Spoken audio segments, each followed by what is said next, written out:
오늘 가슴이 뛰고 살 소망이 넘치는 말씀으로 하나님 말씀 선포합니다. 가슴이 뛰고 소망이 넘치는 말씀. 부정맥이 생기고 갑자기 고혈압 때문에 가슴이 뛴다는 것이 아닙니다. 하나님 말씀 때문에 가슴이 뛰고 살 소망이 생겨 가슴이 땡기고 가슴이 뛰고 하나님께서 주시는 그 비전 때문에 내가 지금 이 자리에 서 있는 줄 여러분 믿으시기 바랍니다. 우리는 순례자잖아요. 여행객이 아니에요. 여행객은 그냥 보고 맛있는 거 먹고 쉬고 그러면 되죠. 근데 순례자는 목적이 있어요. 지점이 있어요. 가야 할 방향이 있어요.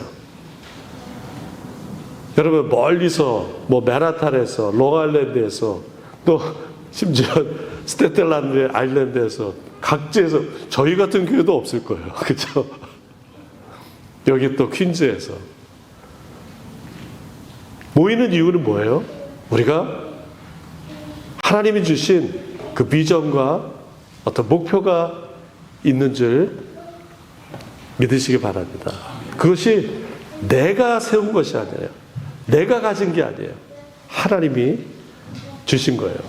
오늘 말씀에서 두 단어를 좀 집중해 봐야 될 것 같아요. 히브리어 단어인데요. 하나는 루아흐라는 단어고 하나는 휴브라는 단어예요. 제가 학교 다닐 때 히브리어를 잘해서 자꾸 히브리어를 쓰는 거 아니에요. 저 B밖에 못 받았어요. 그런데도 이렇게 자꾸 문자를 쓰려고 하는 이유는 우리가 하나님 말씀에 좀 더 가까이 가려고 하는 것입니다.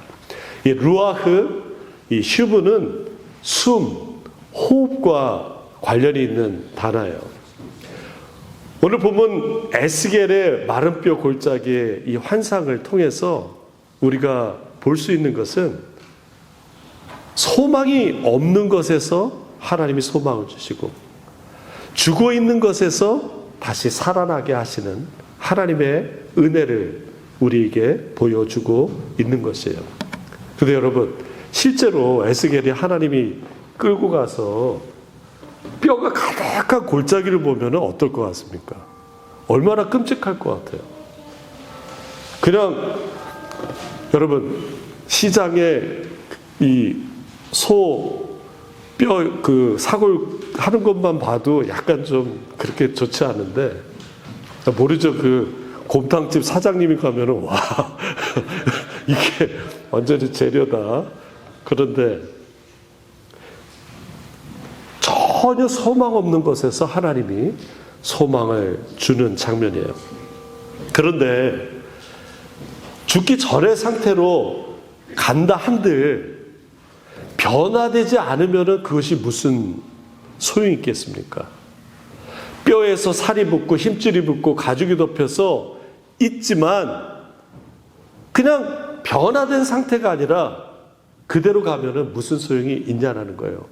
이스라엘 백성들이 에스겔을 통해 가지고 우상 숭배로 인해서 이제 바벨론으로 끌려가고 멸망당하고 나라가 없어질 것이라고 예언하고 있지만 그럼에도 불구하고 그들이 여전히 다시 돌아와서 우상 숭배하고 하나님을 모른다 하고 배신하면은 무슨 소용이 있겠냐라는 것이에요.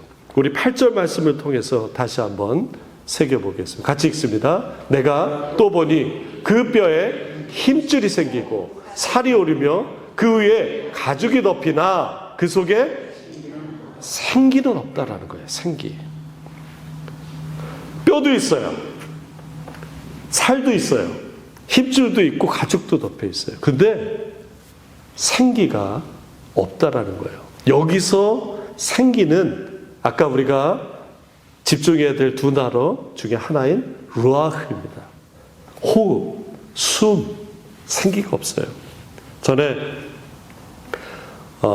아는 분이 어머니 이제 임종 예배를 위해서 빨리 와달라고 전화가 왔어요. 근데 그때 마침 오후 한 5시 정도 됐고 비가 막 내려서 로알랜드까지 가는데 길이 많이 막혔어요. 가는 도중에 이미 소천하신 거죠. 그래서 가서 보는데 아직 몸이 이렇게 만져보니까 뜨뜻해요. 그런데 숨이 없어요. 몸은 아직 따뜻하지만 숨이 없기 때문에 살아있다고 우리는 얘기하지 않아요. 이 루하흐는 하나님의 영이에요. 살이 있고 뼈가 있고 가죽이 있고 힘줄이 있지만 하나님의 영, 하나님의 호흡, 루하흐가 없는 존재는 살아있다고 할 수 없는 것이에요. 제가 좋아하는 빵 중에 팥빵을 좋아하는데 팥이 하나도 없으면 뭐예요? 팥빵이라고 할 수가 없는 것이에요. 이 루하흐는 단어적으로는 바람, 공기, 그리고 호흡이에요. 그러나 여기서는 하나님의 영입니다. 보니까 뼈도 있고 힘줄도 있고 가죽도 덮여 있지만 그 속에 뭐가 없다고요? 하나님의 영이 없다는 거예요. 하나님의 성령이 없다는 거예요. 하나님의 호흡이 없다라는 거예요. 이 루하흐, 우리 창세기에서도 하나님이 흙으로 아담을 만든 다음에 그 코에 불어넣은 것이 바로 이 루하흐예요. 그랬더니 뭐가 돼요? 생영이 됐다는 거예요. 살아있는 존재가 된 것입니다. 하나님이 영이 있어야 생명을 유지할 수 있는 것이에요. 우리 시편 104편을 같이 한번 읽겠습니다. 29절. 주께서 낯을 숨기신즉 그들이 떨고 주께서 그들의 호흡을 거두신즉 그들은 죽어 먼지로 돌아가니라. 이 먼지가 흙입니다. 흙. 아담이야, 아담. 다시 돌아가는 거예요. 하나님의 호흡이 없는 상태로 돌아가는 것이에요. 하나님의 호흡이 없으면 먼지와 다를 것이 없다라는 얘기죠. 하나님 안에, 우리 안에 하나님의 호흡이 있기를 주 이름으로 축원합니다. 우리 안에 하나님의 영이 있기를 축원합니다. 우리 안에 성령이 있기를 바랍니다. 그래야 우리가 살아있는 존재가 되는 거예요. 우리 다시 9절을 같이 한번 읽어볼까요? 9절입니다. 또 내게 이르시기를 인자야 너는 생기를 향하여 대언하라. 생기에게 대언하여 이르기를 주 여호와께서 이같이 말씀하시기를 생기야 사방에서부터 와서 이 죽음을 당한 자에게 불어서 살아나게 하라 하셨다라. 불어서 살아나게 하셨다라는 거예요. 생기야 사방에서부터 와서 이 죽음을 당한 자에게 불어서 살아나게 하라는 거예요. 하나님의 호흡이 들어가지 않는 그때까지는 아직 살아있는 존재가 아니라는 거죠. 그러면 어떻게 생기가 우리 안에 들어올 수 있냐 이거예요. 어떻게 하나님의 호흡이 우리 안에 들어올 수 있을까? 그것은 하나님께로 돌아갈 때만 가능한 것입니다. 이렇게 하나님께로 돌아가는 것, 회개하여 생명의 기운을, 생명의 호흡, 르와우를 되찾아서 다시 호흡을 시작하는 상태를 아까 두 단어 중에 하나가 뭐라고요? 루하우하고 슈브라고 그랬죠. 바로 이 상태가 슈브인 거예요. 하나님의 호흡으로, 하나님의 르와우로 호흡이 터져서 시작하는 그 회복된 상태, 그리고 회개의 상태가 이 슈브라는 것이에요. 앞서서 말씀드렸듯이 이 슈브는 회개, 다시 돌아가는 길이에요.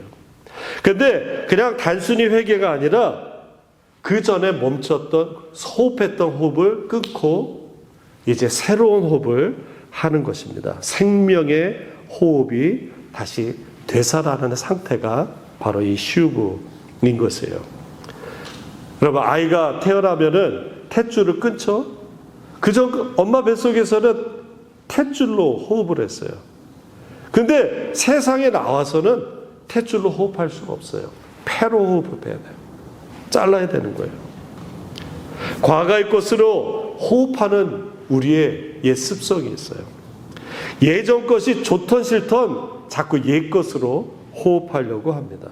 옛 습성, 옛 본성, 이전의 생각들에 집착해서 그것으로 호흡하려고 해요.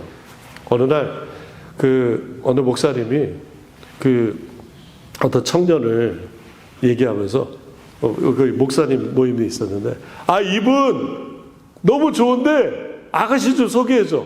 이분 너무 괜찮아.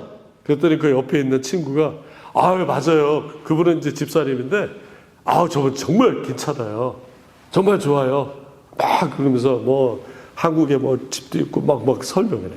그래서 제가 그래도 목사인데 저분은 교회 다니세요?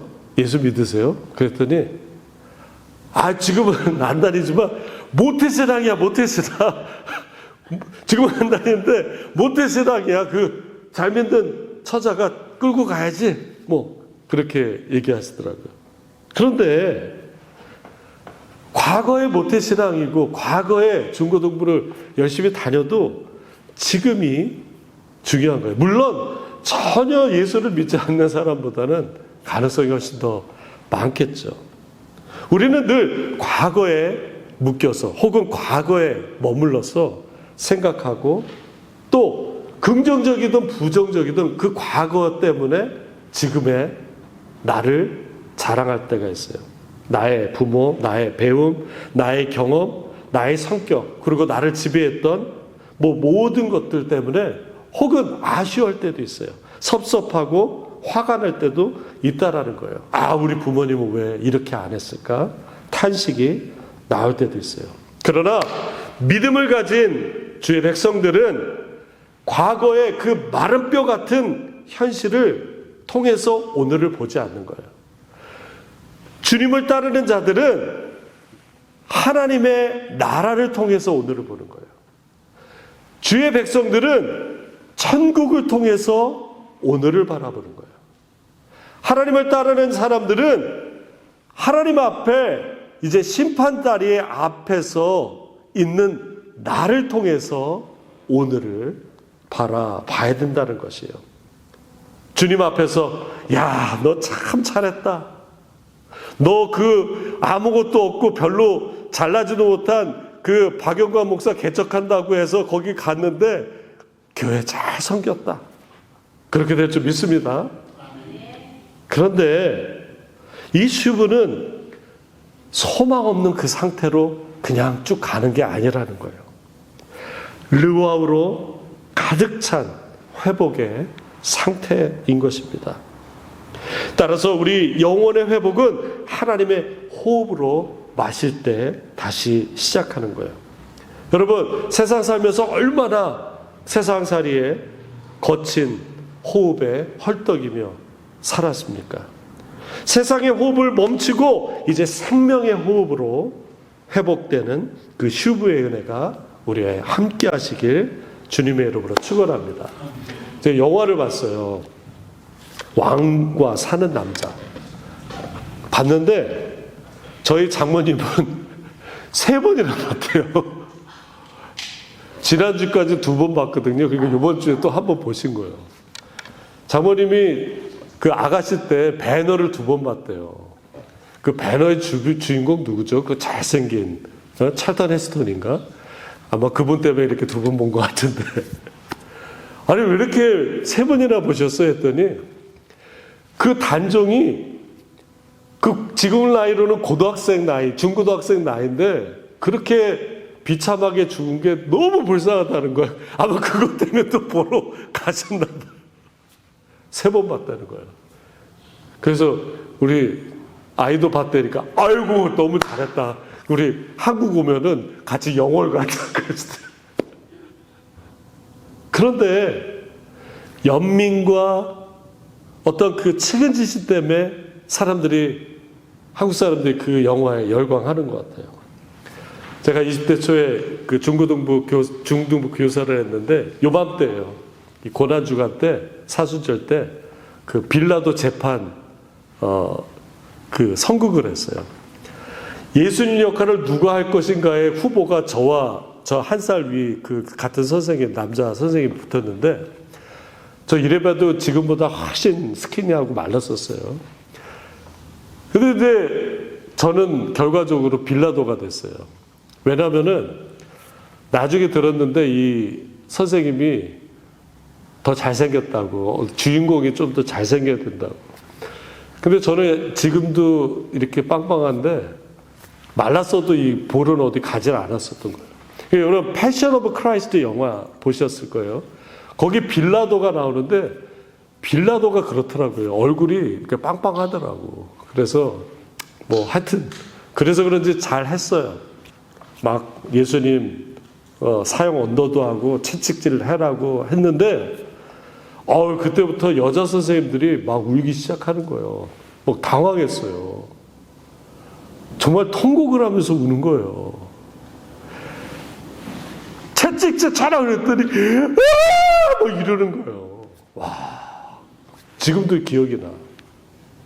그런데 그 어떤 주님이 쓰러지고 주님이 채찍 맞고 주님이 사형언도 받는 것이 연민으로 혹은 측은지심으로 그랬던 건 아니라는 거예요.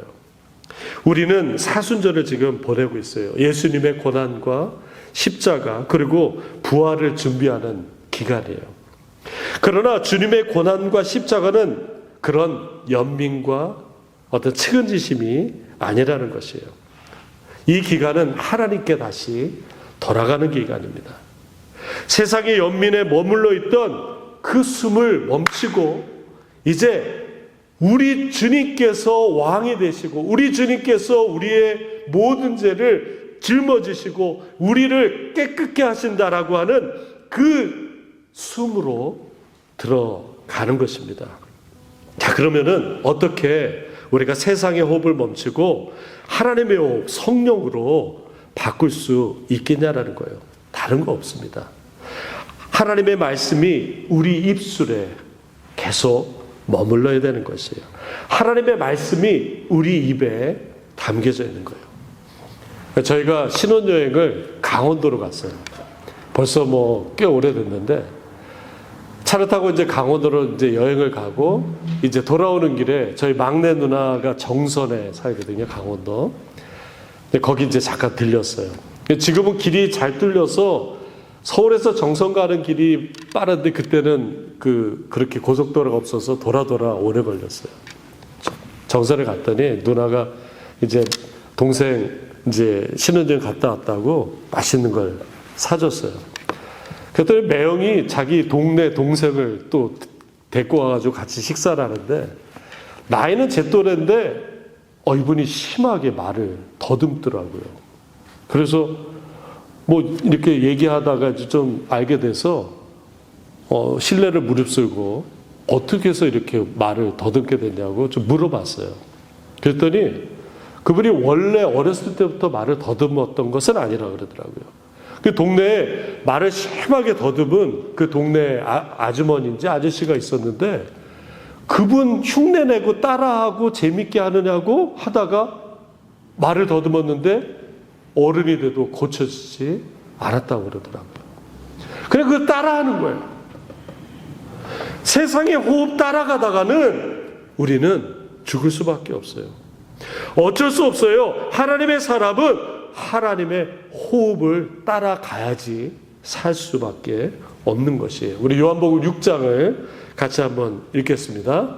살리는 것은 영이니 육은 무익하니라. 내가 너희에게 이른 말은 영이요 생명이니라. 우리가 성경 읽게 하잖아요. 그리고 말씀 통독도 하고 성경 공부도 하고 이런 것이 그냥 종교적인 행사 어떤 습관이 아니라 하나님의 영, 그 루아우가 우리 생명으로 우리 입으로 그 생명이 들어오는 것입니다. 말씀을 읽을 때 생명으로 들어와서 우리가 살아나는 거예요. 하나님의 호흡을 따라가는 사람을 신약에서는 제자라고 그래요. 제자. 제자는 스승의 말을 따라하는 거예요. 스승의 가르침대로 사는 사람이에요. 스승이 말하는 것을 실수 없이 되뇌는 거예요. 제가 아는 그 동갑내기 목사님이 있어요. 저기 다른 지역에 있는데, 이분도 알고 저도 아는 어떤 그 목사님이 있는데, 가끔 이 목사님하고 얘기를 하는데, 이 동갑내기 목사님이 이 목사님이 얘기했던 걸 그대로 얘기하는 거예요. 자기 것처럼.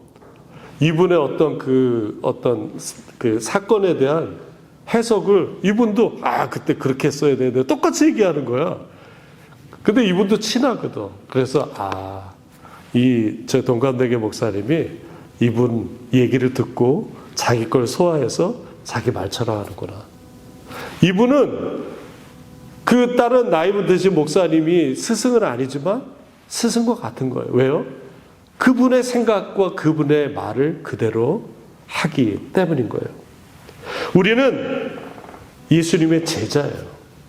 예수님의 제자는 주님의 말씀을 그대로 앵무새처럼 따라하는 게 아니라 그 말씀을 받고 배우고 그리고 그대로 사는 것입니다. 예수님이 좁은 길 가셨어요. 우리도 좁은 길 가는 거예요. 예수님이 순종하셨어요. 우리가 순종하는 것입니다. 예수님이 기도하셨어요. 그래서 우리가 기도하는 것입니다. 예수님이 골고다 언덕에서 그 십자가 지고 가셨어요. 우리도 우리에게 주어진 십자가 지고 걸어가는 것입니다. 따라서 우리의 목표는 주님, 예수님 따라가는 것이에요. 우리 사진 한 장 볼까요? 패션 오브 크라이스트의 한 장면이에요. 빌라도 법정에서 이제 이스라엘 백성들이 누구를 풀어줄까라고 빌라도가 얘기할 때 강도 바라바를 풀어달라고 하는 거예요. 위쪽에 있는 그림이 바라바고 밑쪽에 있는 그림은 예수님이에요. 위쪽에 있는 그 인물은 이태리 배우 피에트로 사루비라는 사람이에요. 이 사루비는 원래 이 영화를 찍기 전에 티베트 불교에 심취했던 사람이라고 하더라고요. 그런데 그가 이 바라바 역할을 하면서 저 극 중에 예수님 그 눈을 바라보고 하나님을 경험하는 특별한 그 회심의 경험을 했다고 해요. 그가 어느 인터뷰에서 이렇게 그때를 회상합니다. 그때 충격적인 일이 일어났어요. 충격적이었어요. 실제로 무슨 일이 일어났는지 이해하는데 1년이 걸렸죠. 사실상 오늘은 이 이야기를 아주 차분한 마음으로 평온하게 이야기할 수 있어요. 하지만 그때는 순수한 경이로움처럼 느껴졌어요. 사실 그 배우의 눈을 통해서 하나님을 보았어요. 그 눈빛은 번개를 맞은 듯 했어요. 정말 모든 게 드러나는 순간이었어요. 그가 다시 예수님께로 돌아오는 계기가 되었다라는 것이에요. 우리의 목표는 예수님을 따라가는 거예요. 그런 말이 있잖아요. 제자는 태어나는 것이 아니라 만들어지는 것이다. 배우는 게 제자입니다. 우리가 성경 공부하고 성경 읽기 하고 성경 지식을 쌓기 위해서 하는 것이 아니에요. 내가 성경을 맺독했다고 자랑하기 위해서도 아닙니다. 예수님 잘 따라가려고 배우는 건 늘 믿습니다. 말씀대로 살아가는 제자가 되기 위해서 가는 거예요.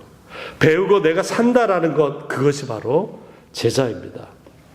예수님이 우리를 부르신 이유는 교인으로 부르지 않으셨어요. 제자로 부르셨어요. 그리고 우리에게 사명을 주셨는데 제자 만드는 사명을 주셨습니다. 우리 마태복음 28장을 같이 한번 읽습니다. 그러므로 너희는 가서 모든 민족을 제사로 삼아 아버지와 아들과 성령의 이름으로 세례를 베풀고 내가 너희에게 분부한 모든 것을 가르쳐 지키게 하라. 데릭 프린스 목사님이라는 분이 계세요. 설교 중에 이런 말씀을 하셨어요. 오늘날 우리는 대형교회라는 말 속에서 생각하는 경향이 있습니다. 세계에서 가장 큰 교회, 세계에서 두 번째로 큰 교회, 교인 5천 명이 넘는 교회, 교인 10,000명이 넘는 교회. 그러나 예수님은 이런 것에 감동되지 않을 것이라 믿습니다. 왜냐하면 예수님은 교회 교인 만들라고 말씀하지 않으셨기 때문입니다. 예수님이 말씀하셨죠. 너희는 가서 모든 민족을 제자 삼으라. 교회 교인과 주님의 제자와의 차이는 있습니다. 제자라는 사람은 인생의 최우선 목표가 예수님을 따르는 것으로 삼습니다. 교회 교인은 어떤 종교를 갖는 것이죠. 제가 이런 말을 하는 것을 용서하고 들어주세요. 제 생각에 오늘날 하나님의 가장 큰 문제 중 하나는 제자들이 아닌 교회 교인들입니다. 좀 가슴에 와닿더라고요. 우리가 그렇잖아요. 너 교회 다니, 어디 교회 다니? 어느 교회 다녀? 교인 몇 명이야? 몇 명이야? 우리 교인 몇 명이야? 그런데 그렇게 묻지는 않잖아요. 교회 다녀? 당신 교회 예수님의 참 제자들은 몇 명이야? 한번 질문해 보자. 우리 교회에 예수님의 제자는 몇 명일까요?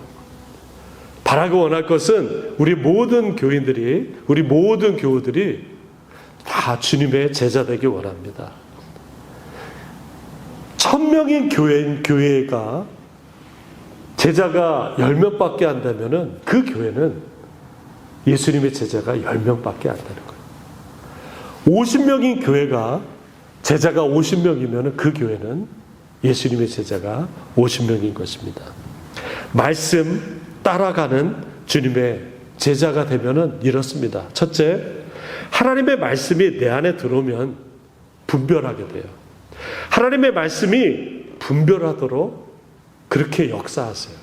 참과 거짓, 진리와 속임수를 분별하게 해요. 두 번째, 결단하게 합니다. 무엇이 중요한지 중요하지 않은지를 결단하게 하고 중요한 것에 내 것을 올인하게 합니다. 세 번째는 중요하지 않은 것에 시간과 에너지 들이는 것을 뺏긴다고 생각하고 아깝게 여겨요. 그전에는 그냥 했어요. 그런데 말씀이 들어오면은 중요하지 않은 것이 있었다라는 것에 후회를 하게 돼요. 네 번째, 관계도 정리가 됩니다. 인간적인 관계에 연연했던 마음에 하나님 말씀이 들어오면은 그 관계를 정리하는 계기가 됩니다. 다섯 번째, 담대한 마음을 줍니다. 마음을 붙들어줘요. 흔들리는 마음이 꽉 붙잡혀요. 생각과 마음이 지켜집니다. 여섯 번째, 들을 귀가 생겨져요. 어떤 것이 좋은 거고 어떤 것이 나쁜 것인가 들을 귀가 생겨납니다. 마지막으로 시험이 오면 당연히 마음이 흩어지게 돼 있는데 그 흩어진 마음이 하나님 말씀이 들어오면 바로 모아지게 되는 거예요. 주님의 제자는 주님을 따르는 사람들이에요. 우리가 하나님 말씀 따르는 주님의 제자가 될 때 소망 없는 뼈에서 마른 뼈에서 소망 있는 하나님의 영이 가득 찬 존재가 되는 줄 믿습니다. 거기에 힘줄이 붙고 살이 붙고 가죽이 덮이고 하나님의 르하우가 들어가 결국 그 하나님의 영으로 말미암아 슈브가 되는 슈브의 삶을 사는 우리가 될 줄 믿습니다. 말씀을 정리합니다. 우리 안에 하나님의 영 르하우가 가득 차길 간절히 원합니다. 그래서 돌아온 그 상태로 슈브가 돼서 하나님 제자 되길 원합니다. 하나님의 영이 우리 말씀을 인도하여 죽었던 영이 살아나고 소망 없던 인생이 하나님 비전으로 가득 차는 주님의 제자가 될 줄 믿으시기 바랍니다. 오늘 말씀 기억하면서 함께 기도하겠습니다. 하나님의 영으로 충만하여 회복되는 주님의 제자 되게 하옵소서. 하나님의 말씀 따라 사는 주님의 제자 되게 하옵소서. 교회 교인이 아니라 세상 민족을 주님 제자로 만드는 주님의 제자 되게 하옵소서, 교회 되게 하옵소서. 같이 기도하겠습니다. 하나님 감사합니다. 하나님의 영으로 충만케 하옵소서. 하나님 르와의 하나님의 은혜가 넘치는 이 시간 되게 하옵소서. 하나님 돌이켜서 하나님 휴무의 은혜가 넘치게 하여 주옵소서. 주님의 제자 되게 하여 주옵소서. 하나님의 제자가 되어서 하나님 모든 민족과 열방에 하나님 제자 삼는 하나님 저희들 되게 하여 주옵소서.